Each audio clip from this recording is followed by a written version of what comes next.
Girlfriend boyfriend है? हाँ। Future में इंसान को खुश रहने के लिए लव मैरिज करनी चाहिए या अरेंज मैरिज करनी चाहिए? Love marriage.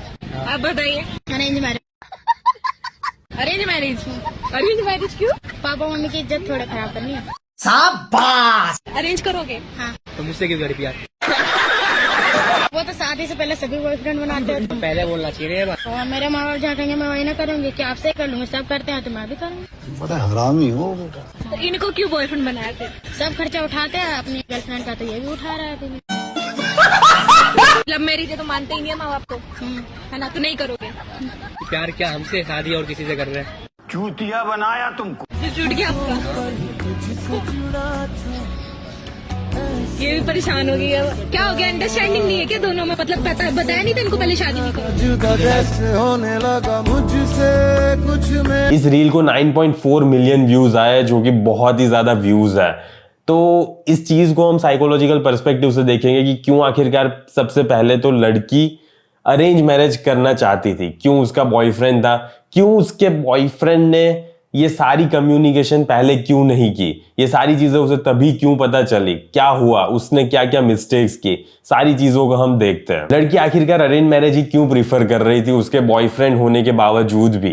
तो इसके बहुत सारे रीजंस हो सकते हैं, कुछ रीजंस देखते हैं हम। सबसे पहले तो ऐसा भी हो सकता है कि उसकी फैमिली में कल्चरली यही माना जाता है कि वो उसी कास्ट में शादी करेगी, उसके फैमिली मेंबर्स जहां पे बोलेंगे वहीं पे शादी करेगी ताकि फैमिली में कोई इशू ना आए। एंड उसे ऐसा भी लग सकता है कि ये मेरी एक ड्यूटी है, मेरे मदर मेरे फादर ने मुझे बड़ा किया है, तो मेरी ये सेंस ऑफ ड्यूटी है कि वो जहां पे बोल रहे हैं वहीं पे मैं शादी करूंगी, ना कि मेरे प्रेफरेंस के वहीं पे शादी करूंगी। तो ये वन ऑफ द रीजन हो सकता है। सेकंड ये भी हो सकता है कि वो लॉन्ग टर्म स्टेबिलिटी को, फाइनेंशियल स्टेबिलिटी को देख रही हो कि हाँ, अगर मेरे मदर फादर जहां पे बोल रहे हैं वहीं पे मैं शादी करती हूँ तो फाइनेंशियली वो अच्छा लड़का ढूंढेंगे एंड मे बी मेरा बॉयफ्रेंड अभी इतना कैपेबल नहीं है, या तो फिर मैं डाउट कर रही हूँ कि फ्यूचर में भी वो इतना कैपेबल हो पाएगा। मुझे डाउट है। तो बेटर यही रहेगा कि मेरे मम्मी पापा जहां बोल रहे हैं ना, वो अच्छा ही लड़का ढूंढेंगे जो कि स्टेबल हो, जो कि मेरा फ्यूचर सिक्योर कर पाएगा, मुझे लॉन्ग टर्म के लिए इतनी ज्यादा टेंशन नहीं झेलनी पड़ेगी। फिर ये भी हो सकता है कि उसे कोई कॉन्फ्लिक्ट नहीं चाहिए उसकी फैमिली में। उसकी फैमिली बहुत ज्यादा कंजर्वेटिव जगह से बिलोंग करती है, कल्चरली बहुत ज्यादा ये रिजिड है एंड वो नहीं चाहती कि मैं अपनी फैमिली में किसी भी तरह का टेंशन क्रिएट करूं, कॉन्फ्लिक्ट क्रिएट करूं, एंड इसीलिए मैं अरेंज मैरिज ही करूंगी। या तो फिर ऐसा भी हो सकता है कि उसको मन है कि मुझे आउटर अप्रूवल ज्यादा मैटर करता है मेरे लिए, मुझे मेरी खुशी ज्यादा मैटर नहीं करती, पर अगर मेरे मदर फादर, मेरी फैमिली, मेरे आसपास के लोग वो क्या कहेंगे वो मेरे लिए ज्यादा मैटर करता है। एंड इसलिए भी वो लड़की सोच सकती है कि हाँ, बेटर यही रहेगा कि सारे लोग मुझे अच्छी नजरों में देखेंगे, अच्छे से देखेंगे, इसलिए मैं वो जहां पे बोल रहे हैं वहीं पे शादी कर लेती हूँ। फिर लास्ट एंड मेन रीजन ये भी हो सकता है कि वो डाउट कर रही है कि हमारे बीच में इतनी ज्यादा कंपेटेबिलिटी है ही नहीं, हमारे बीच में इतना ज्यादा प्यार है ही नहीं, एंड मुझे नहीं लगता कि ये लॉन्ग टर्म तक मेरा ध्यान रख पाएगा। तो वो ज्यादा अच्छा ऑप्शन है ना यार, सिक्योरिटी मिल रही है मुझे कि हाँ, अरेंज मैरिज में बहुत ज्यादा चांसेस रहेंगे कि बंदा अच्छे से कमाएगा, अच्छे वही ढूंढेंगे ना जो अच्छे से कमाएगा, जिसके पास एक घर होगा, जिसकी फैमिली अच्छी होगी, वैसे ही ढूंढेंगे अरेंज मैरिज के लिए। तो इस बंदे के पास अभी कुछ भी नहीं है, ना ही इसकी फैमिली इतनी अच्छी है, ना ही इसके पास ज्यादा पैसे है, कुछ भी नहीं है। तो क्यों, अगर कंपेटेबिलिटी है ही नहीं है, अगर मुझे ज्यादा पैसे वाला लड़का चाहिए एंड ये वो बंदा नहीं है, तो क्यों करूं मैं इससे शादी? बेटर यही रहेगा कि मैं अभी टाइम पास कर लेती हूँ, लोग भी तो कर रहे हैं तो मैं भी कर लेती हूँ, क्या दिक्कत है? एंड फ्यूचर में देखी जाएगी, फ्यूचर में तो मेरे डैडी जहां पे बोलेंगे वहीं पे मैं शादी करूंगी। तो ये रीजंस हो सकते हैं कि क्यों वो लड़की अरेंज मैरिज प्रीफर कर रही है। अब हम साइकोलॉजिकल रीजंस इस बात का देखेंगे कि क्यों आखिरकार लड़के ने ऐसा रिएक्शन दिया, क्यों लड़का चला गया वहां से। एंग्री हो गया था ना, वो कुछ बोला तो नहीं वैसे कैमरा के सामने। देखो, मुझे नहीं पता कि ये पूरा एक्ट था या तो फिर वो सच में सिनेरियो क्रिएट हुआ था वहां पे, लेकिन जो भी हो हम उसी एक्ट को सच मानेंगे एंड उसी हिसाब से मैं बोल रहा हूं। ठीक है, मैं इस चीज को सच ही मानूंगा, भले वो एक्ट ही क्यों ना हो। तो वो गुस्सा होके वहां से चला गया, ये उसका रिएक्शन था। तो उस रिएक्शन के देखते हैं कि क्या रीजंस हो सकते हैं। सबसे पहला रीजन, फीलिंग ऑफ बिट्रेयल। बहुत ही ज्यादा दर्द हो रहा है, एंड ये दर्द तब बहुत ही ज्यादा होता है जब वो उसको अपने हमसफर सोच रहा था कि हाँ मैं इसी से शादी करूंगा, मेरा फ्यूचर इसी के साथ होगा, मैं इसे बेइंतहा मोहब्बत कर रहा हूं, एंड इसने मुझे धोखा दे दिया, इसने अपनी फैमिली को चुना। इतना बड़ा विश्वासघात, इतना बड़ा पेन, इतना बड़ा दर्द, तो धोखा तो मिला है उसे, तो उसी वजह से उसे ज्यादा दर्द हो रहा है, क्योंकि वो यही सोच रहा था कि हमारी हैप्पी एंडिंग होने वाली है, 2-3 बच्चे होंगे, अच्छे से रहेंगे। लेकिन अभी तो लड़की बोल रही है कि मैं अरेंज मैरिज करूंगी, तो दर्द तो हुआ ना यार उसे विश्वासघात मिला, बिट्रेयल मिला। सेकेंड रीजन ये हो सकता है कि उसको डर लग रहा है कि वो अब रिप्लेस हो जाएगा। एंड ये देखो, बहुत ही बड़ा दर्द होता है हमारे लिए जब भी हम एक कॉम्पिटिटिव पर्सन देखते हैं ना, एक ऐसा मैन देखते हैं कि जो हमसे ज्यादा बेहतर है, जो हमसे ज्यादा अच्छा है, एंड हमारी बंदी उसको एक बहुत ज्यादा अच्छे से देख रही है, तो हमें थोड़ा तो फील होता है यार ये बंदी उसे ऐसे देख रही है, मुझे थोड़ा इनसिक्योर फील हो रहा है। पर वो अगर तुम्हारे बीच में एक बॉन्ड होती है ना, तो वो बंदी तुम्हें छोड़ के नहीं चली जाएगी, क्योंकि कोई ना कोई बंदा तुमसे अच्छा होने ही वाला है। उस लड़की से भी अच्छा होगा, तुमसे भी अच्छा होगा, कोई ना कोई पर्सन तुम्हें मिल ही जाएगा, बहुत सारे मिलेंगे। तो ऐसा तो नहीं कर सकते ना हर एक बेटर वर्जन के लिए हम उसको छोड़ देंगे, ऐसा नहीं होता, ठीक है, क्योंकि तुमने डिसाइड किया था कि मैं इस बंदे को चूज कर रहा हूं, तो ऐसा नहीं होता। एक बॉन्ड क्रिएट हुई थी, लेकिन अब इसे पता चल रहा है कि वो बॉन्ड इतनी ज्यादा मजबूत नहीं थी जितने वो सोच रहा था। ये लड़की इतना ज्यादा स्ट्रांगली इसके लिए फील नहीं कर रही थी, ऐसा उसे फील हुआ, एंड इसीलिए वो गुस्सा हो गया। Third and final reason, ego. ऐसा हो सकता है कि उसे बहुत ज्यादा खराब फील हो रहा है, इतना ज्यादा एंगर फील हो रहा है, क्योंकि उसे पता ही नहीं था कि इस बंदी के लिए अरेंज मैरिज की इतनी ज्यादा इंपॉर्टेंस थी, एंड इतनी ज्यादा इंपॉर्टेंस थी, फिर भी ये मेरे लिए, मेरे साथ क्यों आ रही थी, क्यों मैं इसके पीछे खर्चा कर रहा था, क्यों आखिरकार ये सारी चीजें मैंने क्यों की इसके लिए। अगर इसको अरेंज मैरिज ही करनी थी तो पहले क्यों नहीं बात हुई हमारी। एंड अभी मुझे पता चल रहा है तो गुस्सा तो आएगा, ईगो हर्ट हो गया बंदे का, तो जेन्युइनली वो फ्रस्ट्रेटेड था, रियली में फ्रस्ट्रेटेड था, इतना ज्यादा एंगर फील कर रहा था वो। लेकिन फिर भी अच्छा है कि कैमरा के सामने कुछ किया नहीं, बस वहां से चला गया। एंड लड़की को भी मान लीजिए एम्बेरसमेंट फील हो ही रहा था, तो मुझे थोड़ा सा लग रहा है कि थोड़ा सा तो फील हुआ था। फिर पता नहीं ये निब्बा निब्बी वाली लड़के लड़कियां थे ना, तो थोड़ा डाउट हो रहा है मुझे। सबसे मेन एंड इंपॉर्टेंट चीज, क्या क्या गलती की है आखिरकार इस बंदे ने जिसकी वजह से आज उसको ये दिन देखना पड़ा। सबसे पहले लैक ऑफ ओपन कम्युनिकेशन।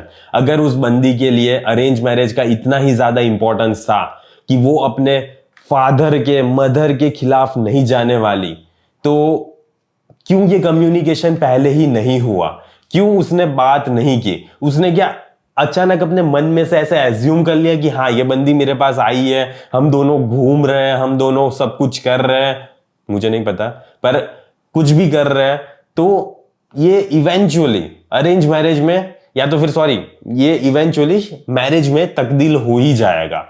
तभी तो ये बंदी मेरे पास आई है ना, एंड इसलिए कम्युनिकेशन करने की कोई जरूरत ही नहीं है, क्योंकि शादी होने ही वाली है, हमारे बच्चे होने ही वाले हैं, एंड यही गलती कर दी।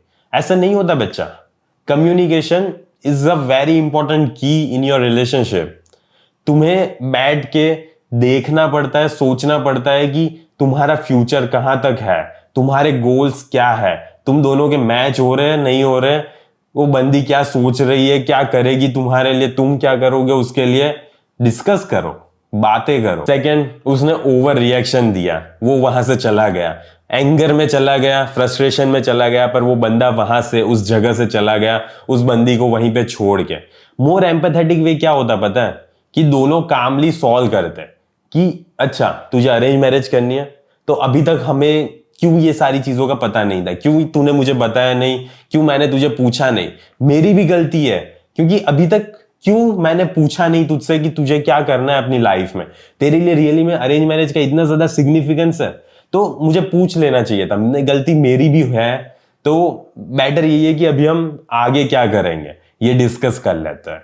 ये ज्यादा प्रिफरेबल वे रहता वहां से चले जाने के बजाय। एंड नो डाउट वो एंगर फील कर रहा था, ठीक है, वो फ्रस्ट्रेटेड फील कर रहा था, उसे दुख हुआ, उसे बिट्रेयल मिला है तो गुस्सा तो आएगा, एंड इसीलिए वो वहां से चला गया, जो कि बहुत कॉमन सा रिस्पॉन्स है। लेकिन बेटर रिस्पॉन्स यही रहता कि कामली सॉल्व किया जाए कि हाँ क्या दिक्कत है, क्या हुआ आखिरकार, क्यों ये बातें नहीं हुई हमारे बीच में, तो वो ज्यादा अच्छा अप्रोच रहेगा। थर्ड रीजन, उस बंदे ने ये जानने की कोशिश ही नहीं की कि इस बंदी के लिए उसकी फैमिली, उसका कल्चरल इंपॉर्टेंस कितना ज्यादा है, कितना ज्यादा उसको मैटर करता है कि उसकी फैमिली क्या कहेगी, उसकी फैमिली अगर अरेंज मैरिज बोलेगी तो वो अरेंज मैरिज ही करेगी। ये सारी चीजें उसने कभी पूछी नहीं, ना ही उसने बताई, एंड कुछ भी नहीं हुआ। उसने ये सोचने की भी कोशिश नहीं की कि मे बी ये बंदी तो मुझे पसंद कर रही है, लेकिन उसकी फैमिली वालों के अगेंस्ट जाके वो कुछ भी करना नहीं चाहती, तो मुझे ये ज्यादा अच्छे से उससे बात करनी चाहिए एंड सॉल्व करना चाहिए। अगर फिर भी हम कुछ कर सकते हैं, अगर फिर भी मैं उसके फैमिली को मना सकता हूं कि तुम लोगों को मुझे अपनी बेटी दे देनी चाहिए या कुछ भी हो, एंड अच्छे से बात हो सकती है, तो वो ज्यादा प्रेफरेबल रहता। फोर्थ पॉइंट, उसने सारी चीजें अपने बारे में ही कर ली कि हाँ मेरे साथ ही धोखा हुआ है, मैं इतना ज्यादा फ्रस्ट्रेटेड, इतना ज्यादा एंगरी फील कर रहा हूं, एंड मुझे बहुत ज्यादा दिक्कत हो रही है, मैं बहुत ज्यादा पेन में हूं, मेरा दिल को टुकड़े टुकड़े हो गए।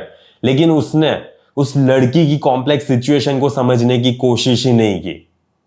तुम समझ रहे हो, हमें नहीं पता कि उस लड़की के बैकग्राउंड में क्या क्या सिनेरियोस चल रहा है, उसकी फैमिली में क्या चल रहा है, उसके भाई कौन है, कुछ भी हो सकता है, ठीक है। हमें नहीं पता कि आखिरकार उस लड़की की सिचुएशन क्या है, उस लड़की ने क्यों ऐसा बोला, हमें नहीं पता।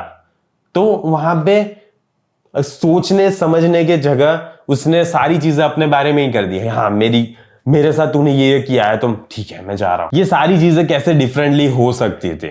सबसे पहले तो ओपन डायलॉग रखना चाहिए था उस बंदे को पूछना चाहिए था लड़की से कि तुम्हारी क्या एक्सपेक्टेशन है अरेंज मैरिज से, तुम अरेंज मैरिज ही करना चाहती हो, क्वेश्चन मार्क पूछो उससे। अगर हमारी रिलेशनशिप है तो तुम्हारी फैमिली उस चीज की कैसे देख रहे हैं, उनकी एक्सपेक्टेशंस क्या है, ये डिस्कस नहीं किया। डिस्कस करना चाहिए था कि क्या है इशू, क्या है, क्या दिक्कत हुई। फिर उसे थोड़ी ज्यादा एम्पैथी एंड सपोर्ट देने की भी जरूरत थी। उस लड़की से थोड़ा अच्छे से प्यार से पूछता कि आखिरकार क्या दिक्कत हुई, कि रियली में यही रीजन था कि दूसरे बॉयफ्रेंड बना रहे थे इसीलिए तूने बॉयफ्रेंड बनाया, कि रियली में तेरी फैमिली में बहुत ज्यादा अलग सिचुएशन है बाकी के लोगों से कंपैरिजन में, एंड वो लोग नहीं एक्सपेक्ट करेंगे कि तेरा एक बॉयफ्रेंड होगा, तू उससे शादी करेगी, तू उसके लिए भाग जाएगी, एंड इसीलिए तू इस कॉम्प्लेक्स सिचुएशन में नहीं पड़ना चाहती। तुम्हें ये सारी चीजें पूछनी चाहिए थी। तुम ज्यादा एम्पैथी शो करते ना उसको कि हाँ यार क्या हुआ, क्या दिक्कत है, तो ज्यादा अच्छे से कुछ अच्छा क्रिएट हो पाता। फिर चले जाने की बजाय वो कोई मिडिल ग्राउंड ढूंढने की कोशिश करता कि हाँ चलो ठीक है, तेरी फैमिली में दिक्कत है, तुझे दिक्कत है, मुझे क्या प्रॉब्लम है, दोनों सॉल्व करते हैं, दोनों कोई मिडिल ग्राउंड पे पहुंचते हैं, या तो फिर तेरी फैमिली से बात करता हूं मैं, चल फिर ऐसा कुछ तो करे कि हम फ्यूचर में साथ में रह पाए। और नहीं ही होगा क्या, मतलब कोई भी ऑप्शन नहीं है, कोई भी ऑप्शन नहीं है, सारी चीजें डिस्कस कर ली क्या? तो देखो कंक्लूजन यही है कि लड़की की लाइफ में भी कॉम्प्लेक्सिटीज हो सकती है। उसकी फैमिली, उसके कल्चर में दबाव में आके वो ये डिसीजन ले रही हो सकती है, एंड इसीलिए वो अरेंज मैरिज प्रीफर कर रही हो सकती है। एंड लड़के का भी वहां से चले जाना एक नॉर्मल सिचुएशन ही है कि हाँ उसको बहुत ज्यादा बिट्रेड फील हुआ, उसके साथ विश्वासघात हुआ है, ये सारी चीजें उसे फील हुई, एंड इसलिए वो बंदा वहां से चला गया। लेकिन यही था, ये सारी चीजों को हम प्रिवेंट तभी कर पाते जब एक ओपन कम्युनिकेशन होता, दोनों में एम्पैथी से थोड़ी बात करते, थोड़ी अंडरस्टैंडिंग लाते एक दूसरे को समझने में, तो ये सिचुएशन अवॉइड की जा सकती थी, एंड ऐसा नहीं होता। तो बस आज के वीडियो के लिए बस इतना ही। जल्दी मिलेंगे अगले वीडियो में। अंटिल देन बाय बाय, सी या।